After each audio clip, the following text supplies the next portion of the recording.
You know how it is when you try to get your head around global poverty, it feels like. Well, information overload, right? Totally. Endless data, so many opinions flying around. Yeah, and you just want to cut through it all, find those key insights that actually make sense, that stick with you. Exactly. And that's what we're aiming for today. You asked us to dig into a really important work here, Poor Economics by Abhijit Banerjee and Esther Duflo. A classic. Right. So our mission for this deep dive is basically to pull out those core ideas, maybe some surprising facts, things that challenge how we typically think about poverty. Kind of like an express route to understanding their main points. That's the idea, giving you a clearer, maybe more nuanced picture based on their work. And one thing that really jumps out about their approach um, is this focus away from just huge top-down policies. Right. They're not saying those don't matter, but they emphasize something else. They argue for the power of small steps, don't they? Things that are really thought through, carefully tested. And then judiciously implemented.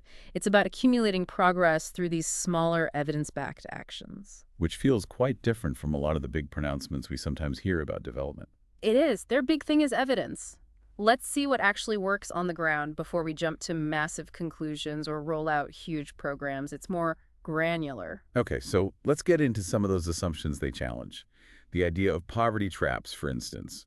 We all have these mental images. Oh, definitely. Duflo even mentions being surprised when she got to MIT, expecting visible misery like in a comic book.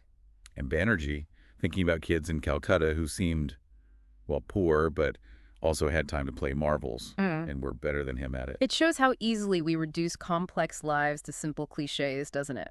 So how do they define a poverty trap in, like, economic terms? Well, they describe it as a situation where if you have very little to invest money, resources, your potential to grow your income quickly is really limited. Kind of, but if you can just get past a certain threshold, if you have a bit more to invest, suddenly the potential for growth expands dramatically. It takes off. Ah, okay. So below that line, slow going, Mm-hmm. above it, faster growth is possible. Exactly.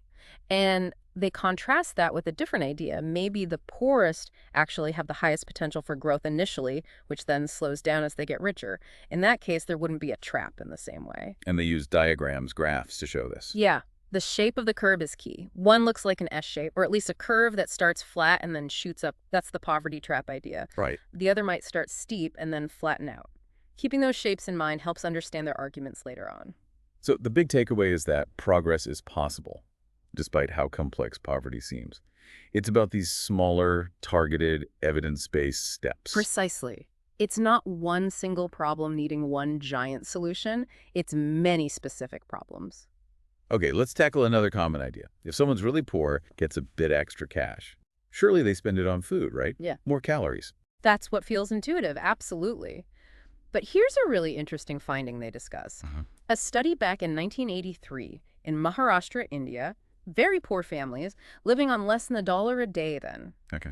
They found that even for the poorest group, if their overall spending went up by 1%, their food spending only went up by about 0.67%. So not dollar for dollar or rupee for rupee. Not at all. And what's really striking is this relationship was pretty similar across different income levels in that study. Wow, that's counterintuitive. So extra income doesn't just automatically mean buying more basic food. And even the money they do spend on food isn't always just for more calories. People might buy tastier food or more expensive types of grain, not just the cheapest possible option.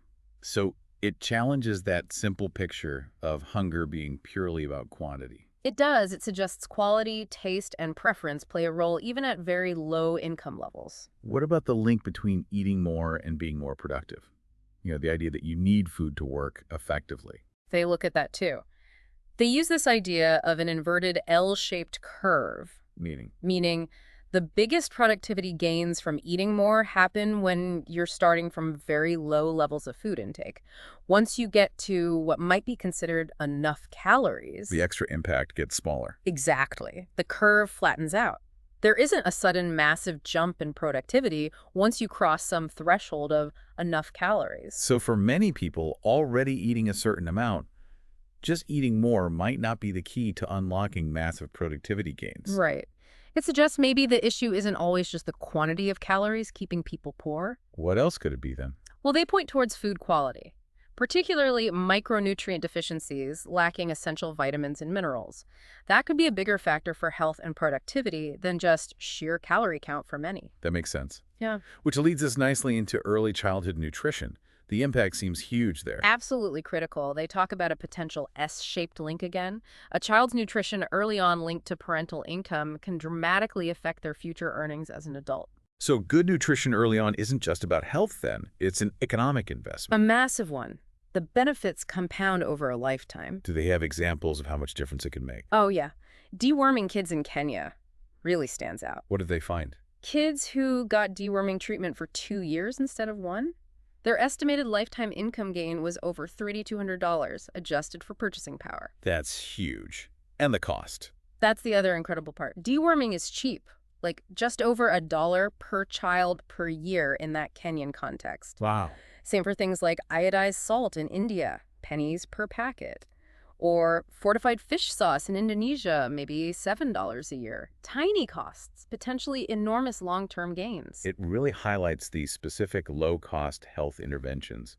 What about bigger diseases like malaria? Another huge factor. And there's this debate, right? Does malaria cause poverty, like Jeffrey Sachs argued? Or is the fact that malaria hasn't been eradicated a symptom of poor governance, as skeptics might say? Oh, exactly. The book looks at what happened when malaria was eradicated in certain areas, parts of the U.S. South, Latin America, India, Sri Lanka. Yeah. The evidence seems pretty strong. Kids born after malaria was cleared in high-prevalence areas tended to catch up in terms of education, earnings later in life, compared to those born just before. So getting rid of malaria had a direct impact on their future prosperity. It looks that way. One study suggested maybe a 50% higher annual income for those who grew up malaria-free. So tackling the disease itself seems crucial for economic development. Okay, but let's talk about accessing healthcare. The book mentions that even where public clinics exist, like in India, the poor often don't use them much. That's a key paradox they explore.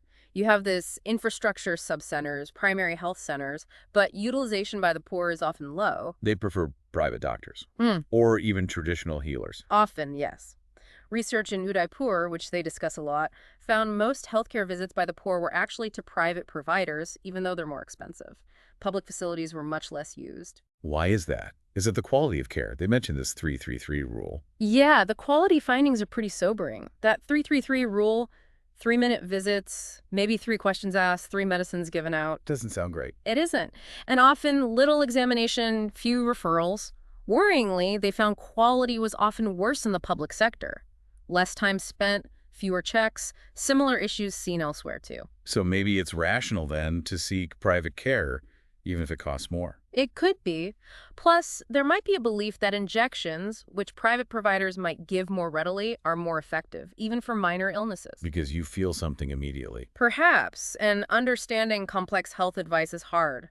Plus, in unregulated private markets where the doctor also sells the medicine... There's an incentive to prescribe more. Exactly. You might feel you got better treatment because you got more pills or a shot, even if it wasn't strictly necessary. But they also found that small incentives can dramatically increase uptake of things like immunizations, that Udaipur lentil program. A fantastic example. Just offering 2 pounds of lentils for each shot and some plates for finishing the full course. What happened? Immunization rates jumped 7-fold in the program villages compared to the control villages. 7 times, just for some lentils. It really shows that intention doesn't always equal action. People might know immunization is good, but a small, immediate reward can make the difference in actually doing it. But getting them to finish the whole course was still a challenge. Yes. Even with the incentive, full immunization didn't get past 38%.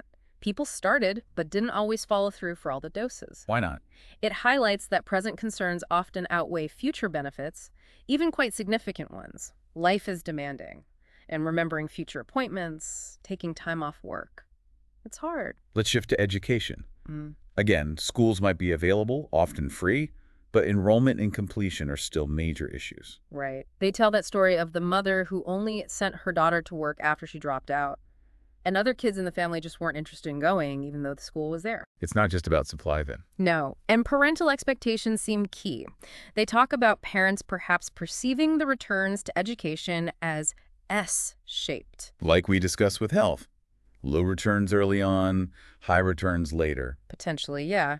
Believing that only finishing secondary school or college really pays off might lead them to underinvest in primary years. Which could create a trap if kids don't get the basics needed to even reach those higher levels. Precisely. And the system itself can be part of the problem.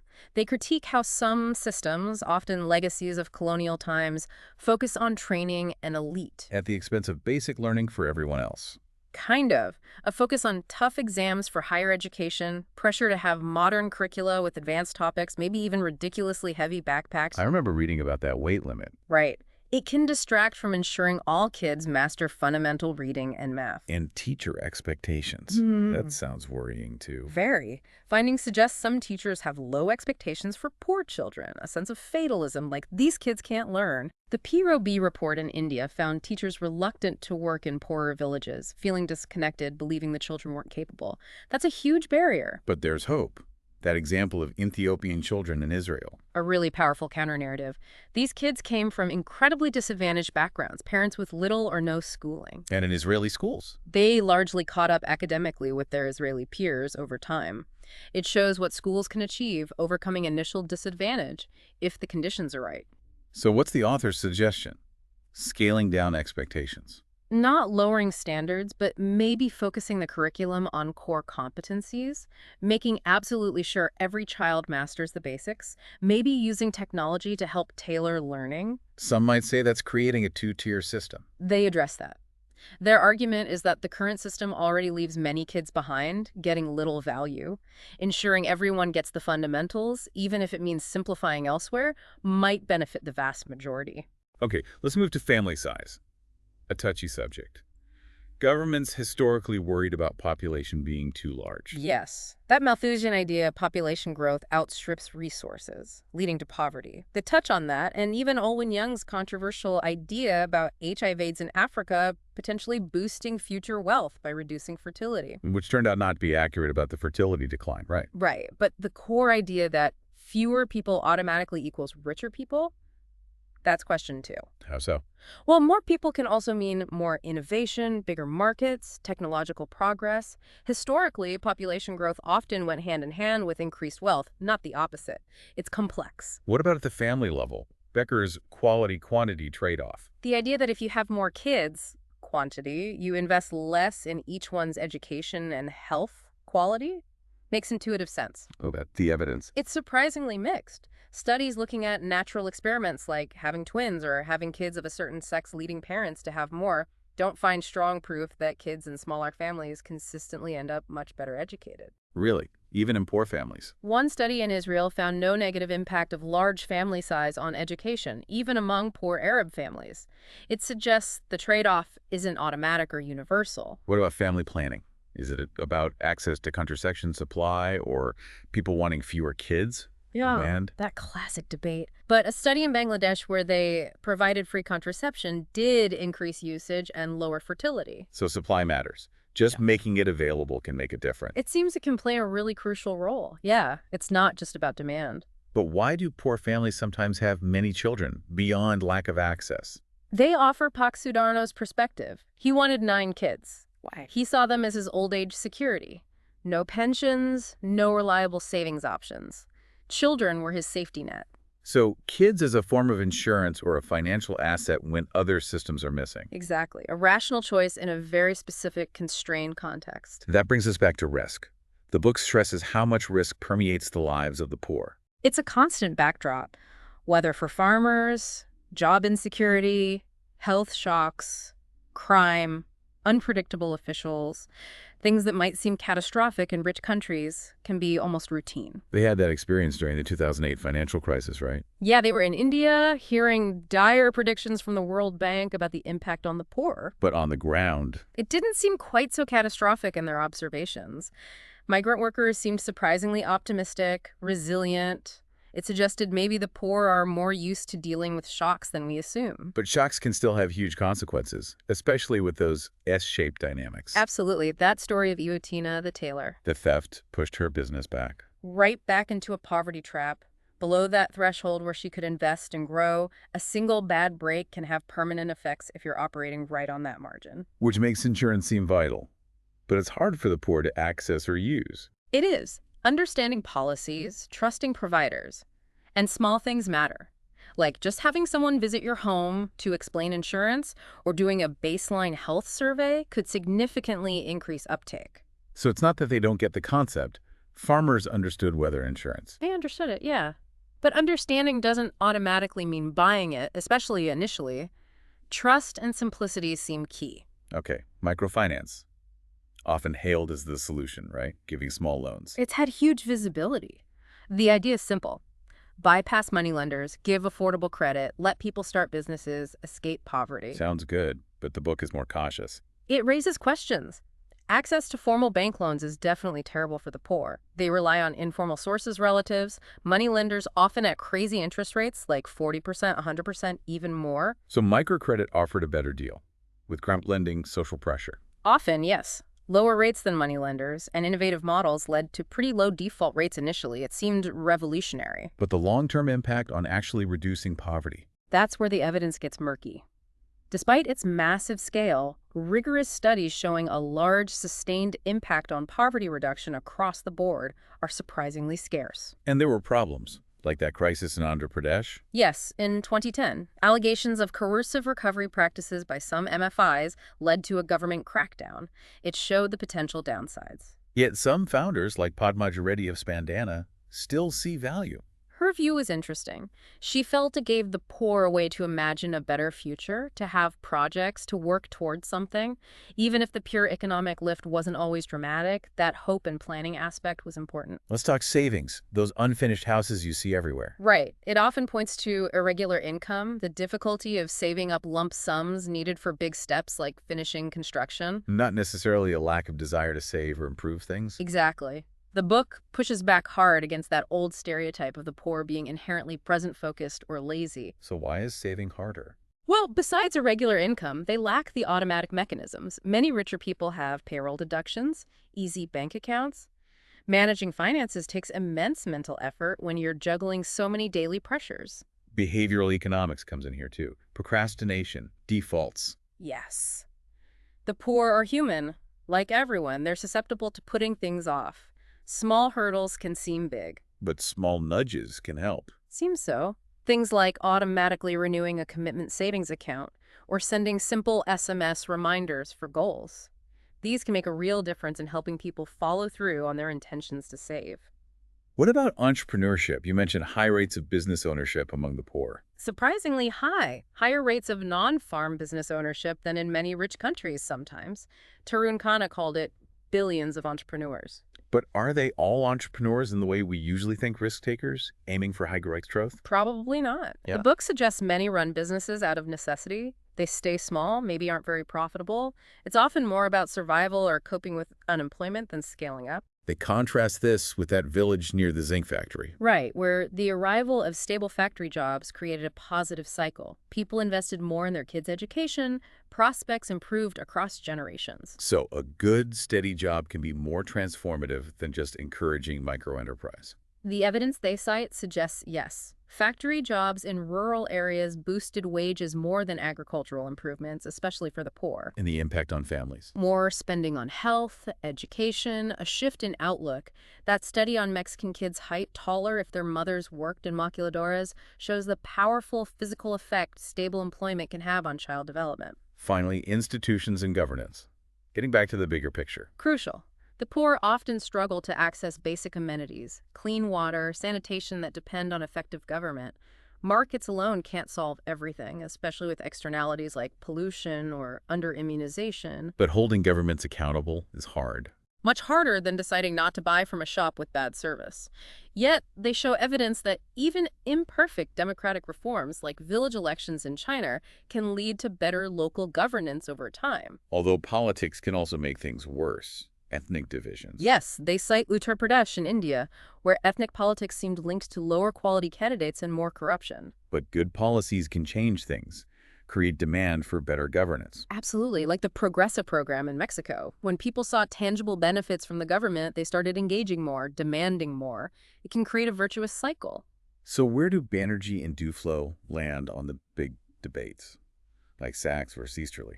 They kind of agree with elements of both. Focus on concrete, measurable programs that work within existing institutions, like Easterly might emphasize, but also recognize that making people richer and healthier can itself contribute to better institutions emerging over time, nodding towards Sachs. So the overarching theme is really about these changes at the margin. Understanding specific problems, testing specific solutions. Exactly that. Resist the urge for grand, simple narratives. Listen to the poor. Understand the logic behind their choices, even choices that seem irrational to outsiders. And recognize the power of those small nudges and defaults to help people achieve their own goals, given how demanding their lives are. Yes, the central message really is fighting poverty effectively requires moving beyond cliches, embracing evidence, and genuinely understanding the complex realities of poor people's lives. So wrapping up this deep dive, hopefully you've got a much clearer sense now of the core insights from Poor Economics, a more nuanced lens to bring to discussions about poverty. And maybe a final thought to leave you with. How could these principles, understanding specific context, testing small interventions, apply to challenges in your own world, your community, your field? We definitely encourage you to explore the book itself or related research. Consider this a starting point for digging even deeper.